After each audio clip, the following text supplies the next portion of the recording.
E hoje no Foco nós vamos reconhecer a história de Cláudia Maria de Carvalho. Na verdade, talvez você conheça ela como Cláudia Carvalho.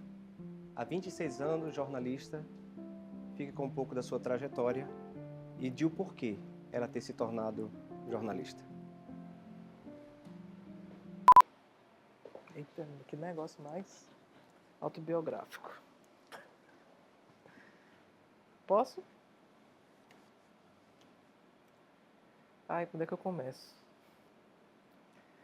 Bom, o jornalismo eu acho que estava no meu DNA desde sempre. Desde a infância eu me lembro da minha mãe reclamando comigo porque eu subia numa árvore no fundo do quintal de casa para prestar atenção na briga dos vizinhos. E eu ficava nesse local privilegiado, era como se fosse uma cabine em que eu observava, né, não era um jogo de futebol, mas era um fato, e eu voltava para casa e ia contar para minha mãe, para minhas tias, e minha mãe ficava possessa, né, porque além de eu estar xeretando a vida dos outros, eu ainda saía contando, né? Então acho que mais ou menos o germe do jornalismo já estava por ali.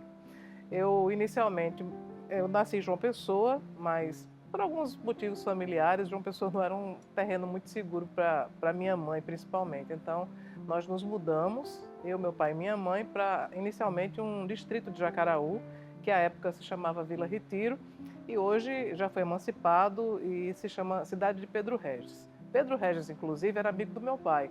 Era o dono da farmácia desse distrito e era muito amigo do meu pai. Bom, depois de Pedro Regis, nós fomos para Jacaraú e foi lá que acho que dei os meus primeiros passos xeretando a vida dos outros e contando para a família. Né?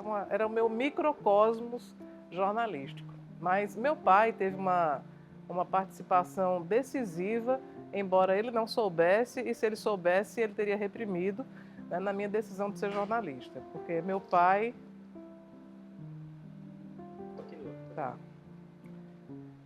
Meu pai teve uma contribuição decisiva, embora involuntária, na minha escolha pelo jornalismo. E certamente, se ele tivesse conhecimento do que ele iria gerar, um monstro, ele teria evitado. Mas o fato é que meu pai era um dos poucos assinantes de jornal impresso lá de Jacaraú e também era um cara que ouvia rádio o tempo inteiro. Ele ouvia música, ele ouvia informação. Ele não era muito do esporte, então eu também não tenho esse hábito. Até hoje, eu vim adotar um time faz alguns meses que eu decidi ser torcedora do Souza, muito mais pela história de Júnior Batata, que é um cobrador de pênaltis que decidiu o jogo contra o Bragantino, se não me engano. Eu não entendo muito de futebol, não, mas que Júnior havia desistido do futebol e dias antes desse jogo decisivo, ele teve meio que um chamado divino e ele sentiu que ele poderia jogar e ser importantíssimo, ser decisivo na partida. Então ele aceitou esse chamado, foi a campo e fez o gol da vitória. E ele contou que havia desistido de tudo por causa da morte do filho.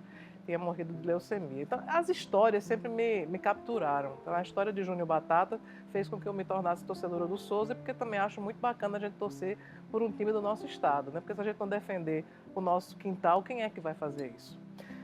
Então, as histórias sempre me inspiraram, sempre me chamaram a atenção. E meu pai ouvindo rádio, meu pai assistindo TV, que na época era Globo Nordeste, e tinha uma moça que apresentava o telejornal, e aí essa moça, e o amor do meu pai, ou pelo menos o que ele fingia ter por essa moça foi, na verdade, foram, né, o fingimento do meu pai, ou talvez o amor platônico do meu pai, e a figura dessa moça, foram decisivos na minha escolha, porque o que eu queria na vida era ter a admiração do meu pai.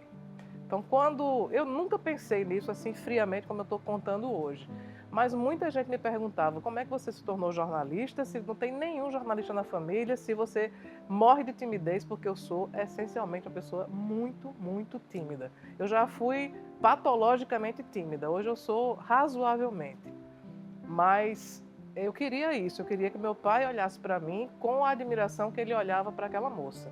Então isso me fez escolher o jornalismo e acho que eu tinha já acabei aprendendo alguma coisa de tanto que eu assisti, de tanto que eu li, de tanto que eu ouvi jornalistas no rádio, na televisão, no jornal, mas principalmente era isso, eu queria ser a fonte da admiração do meu pai.